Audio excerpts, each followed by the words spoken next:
안녕하세요. 주희유미TV의 박주희입니다. 네, 오늘은 저희가 이제 새로운 게스트분을 모시고 지금 촬영을 했는데요. 네, 이제 격투기 선수죠. 자기소개 부탁드려요. 네, 안녕하십니까. 저는 북한에서 와서 지금 격투기 선수 생활을 하고 있는 탈북 파이터 장정혁이라고 합니다. 네. 반갑습니다.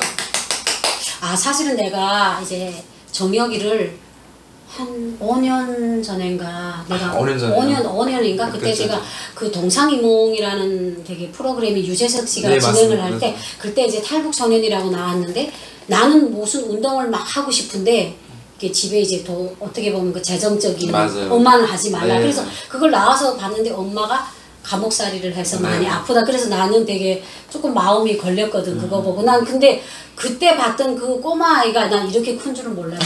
네. 그러면 지금은 하는 직업이 뭐예요? 일단은 뭐 격투기 선수 생활도 하고 있고요.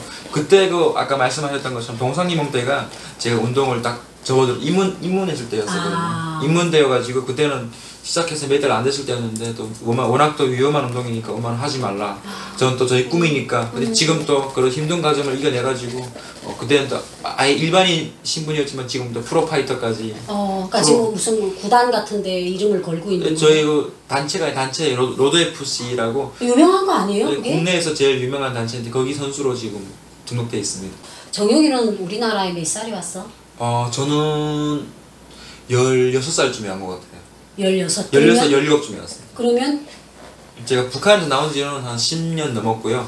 중국에서 한 3년 정도 살다가 바로 직행으로 온 게 아니고 대한민국에 있죠. 어머니 같이 살다가. 네네. 그러면 16살에 오면 어떻게 학교를 몇 학년에 편입을 됐어요? 일단은 저는 중국에서도 북한에서도 어릴 때 왔고 학교를 못 다녔으니까 딱 대한민국에 오니까 일단 중학교 졸업 정도 없는 거예요. 그래서 중학교를 다니고 졸업하고 또 고등학교 3년 졸업하고 그러면서 운동도 같이 하면서. 그러면 고등학교는 몇 살에 졸업한 거예요? 제가 고등학교를 19살에 들어갔으니까 21살이에요. 다른 애들보다 한 2년은 더 그렇죠. 한국말로 꿇었다. 그렇죠. 근데 꿀고 싶어 꾼 게 아니라 어쩔 수 없는 거잖아요. 우리 탈북민 아이들이 우리나라에 들어오게 되면 이제 대안학교에 가는 사례들이 너무 많더라고요. 맞아. 그래가지고 저도 처음에 왔을 때 우리 아들도 11살에 우리나라에 왔는데 학교 4학년에 편입을 해야 되는데 3학년으로 끌었어요. 그래서 내가 정혁이를 보게 되면 항상 우리 아들 생각이 나는 거야. 그리고 지금 현재 이제 대한민국에 와 있는 이제 탈북 자녀들 3,000명 넘어되는 그 탈북 자녀들이 그 부모님들하고 얘기를 나누다 보면 너무나 많은 시행착오를 겪고 있는 맞습니다. 거야. 아이들이 이제 특히 중국에서 태어난 아이들은 한국말을 모르니까 그 대한학교라는 울타리에서 계속 중국말만 한다는 거예요. 그래서 이제 말이 늘지를 못하고 그리고 이제 일반 학교에 가게 되면 이제 애들이 시킨대요. 너 북한말 한번 좀 해봐라. 신기하니까. 애들은 야 너 북한에서 정말 땅에 흘린 소똥 주워 먹냐. 쥐고기 먹냐 이런 얘기를 하니까 애들이 너무 스트레스 받는 거예요. 그래서 혹시 우리 정혁이는 학교 다닐 때 막 그런 사연이 없었는지. 일단은 저는 학교 다닐 때 일단은 뭐 여러 가지 이유가 있었지만 일단 그때 고등학교를 들어가서 입학해서 그 운동 쪽으로 딱 전문적으로 들어가가지고 학교에서 그런 스트레스 받을 시간도 없이 바쁘게 살았거든요. 그냥 밤낮으로 계속 운동만 해가지고요. 또 학교 생활도 하면서 정말 정신없이 그런 3년을 보내던 것 같습니다. 근데 이 운동을 시작하게 된 동기가 뭐예요? 중국에서 제가 살았잖아요. 엄마랑 같이. 근데 북한에서 왔다는 이유로 엄청 많이 엄청 많이 맞았거든요. 또 북한에서 왔다는 이유로 그냥 무시당하고. 북한이라고 하면 중국말로 초센이잖아요. 그 한국 사람들은 같은 한반도 사람이지만 중국에 가면 되게 엄청 높게 봐요, 진짜. 진짜 뭐 엄청 크게 보고 북한 사람들은 또 중국에 가면 한국어는 진짜 이거라고 북한 사람은 이거라고 뭐 그런 식으로 대놓고 얘기하거든요. 그런 식으로 제가 막 중국에서 막 노가다도 하고 일도 했는데 돈도 안 주는 거예요. 막 돈 달라고 하니까 삽을 막 찍으면서 중국말로 제일 심한 말이 차원이 말하는 말이 있거든요. 그게 어떤 우리말로 번역하면? 그 진짜 대한민국도 여러 가지 욕이 있지만 이 말이 제일 심하다라고 정해진 건 없잖아요. 중국은 그 차원이 말하는 말이 진짜 심한 말이거든요. 엄마를 포함해서 같이 욕하는 거. 엄마랑 같이 욕하는 거거든요. 그래서 그런 욕도 하면서 돈 안 주겠다 막 그러는 거. 너무 억울해가지고 그때 그런 울분을 이길 수 없어가지고 그냥 혼자 운동했죠. 내가 강해져야 된다. 강해진다. 저런 애들한테 밟히지 말아야 되겠다. 그나마 또 밟히지 말아야겠다는 생각도 있었지만 제가 또 강해진다고 해도 제가 솔직히 할 수 있는 게 없었어요. 그냥 그때 했던 이유는 솔직히 그냥 저만의 그런 울분 그런 화가 너무 나가지고 참을 그런 자신감이 없어가지고 혼자 운동하고 혼자 샌드백 만들고 그렇게 그런 시간을 보냈죠. 그러면서 자연스럽게 격투기랑 가까워진 것 같습니다. 아마도 아마 저랑 얘기하면 그런 많은 정혁이한테 말을 못한 사연들이 있을 거예요. 저 너무 고민했어요. 어떻게 할까? 내가 그냥 탈북자 애들만 있는 대안학교에 보내야 되는 게 맞을까? 아니면 그냥 이 학교의 아이들이 놀림거리가 돼도 그냥 놔둘까? 이렇게 많이 고민을 했는데 그냥 결론은 놔뒀어요.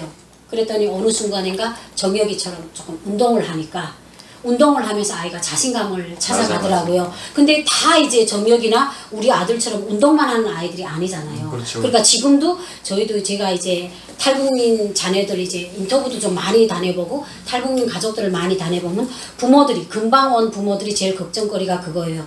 우리 애가 학교에 가서 이게 여기 애들은 태어나서 3살 유모차에 앉아서부터 컴퓨터를 이렇게 이걸 하는 아이들인데 북한에서 아무것도 모르는 애들이 10살, 12살에 오니까 이걸 어떻게 했으면 좋겠냐, 대안학교에 보내야 되느냐 이런 질문을 너무 많이 하더라고요. 그래서 저는 그 부모님들을 위해서라도 정혁이가 그걸 경험을 했잖아. 비록 16살에 왔지만 그러면 어떻게 하면 우리 아이들이 이렇게 정말 슬기로운 대한민국 학교 생활을 잘 적응할 수 있을까.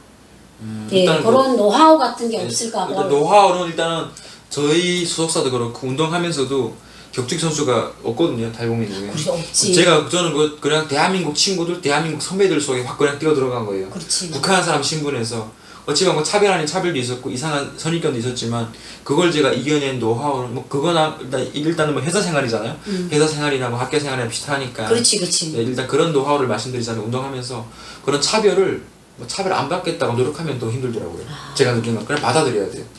저는 그리고 내가 탈북민이라고. 네, 저는 어디서 얘기할 때 대부분 제 친구들이 정말 제가 좀 생각을 많이 한 건데 어디 뭐 놀러나 가면 북한에서 왔다는 걸 밝히는 거 싫어요. 왜냐면 밝히면 또 이상한 시선으로 보고 또 뭐 직업이 뭐고 이런 질문도 실제로 있으니까. 저 같은 경우는 제가 북한에서 온 게 뭐 잘나서가 아니라 전 밝혀요.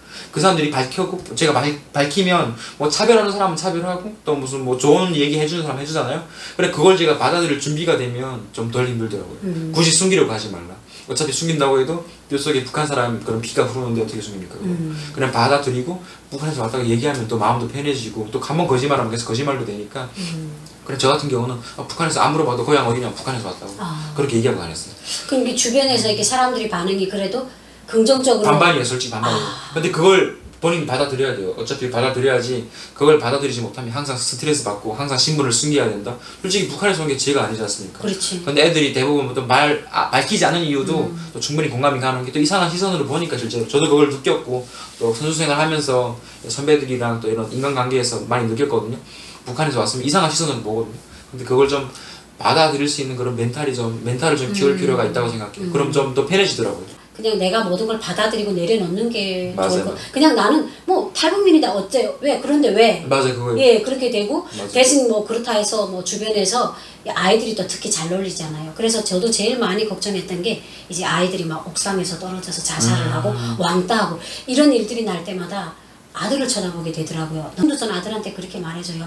너는 들었다 놔도 탈북자야. 맞아요. 예, 그런데 우리나라에는 탈북자라고 해서 그냥 부정적으로 보는 사람보다는 그래도 우리 동포다. 먼 곳에서 정말 목숨 걸고 오느라 고생했다. 이렇게 반갑게 맞아주는 사람이 더 많기 때문에 처음에 대안학교를 보내지 않고 그냥 얘가 마음고생을 하더라도 그냥 그 우리 한국 아이들 그 무리에 같이 넣은 게 그 아이들이 초등학교 친구들이 지금도 같이 다녀요. 그러니까 처음에는 좀 놀려주지만 서로 이제 또 이렇게 마음이 맞으면 북한이라는 것을 되게 동경하게 되고 맞아요. 정말 네가 정말 고생하면서 여기 왔다 이렇게 되더라고요.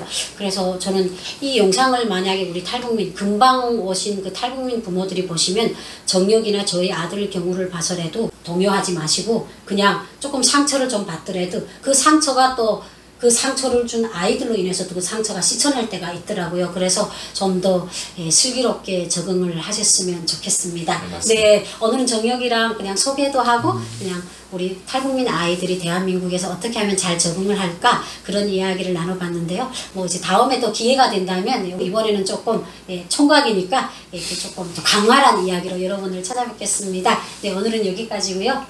시청해 주셔서 감사합니다. 네, 감사합니다. 고맙습니다.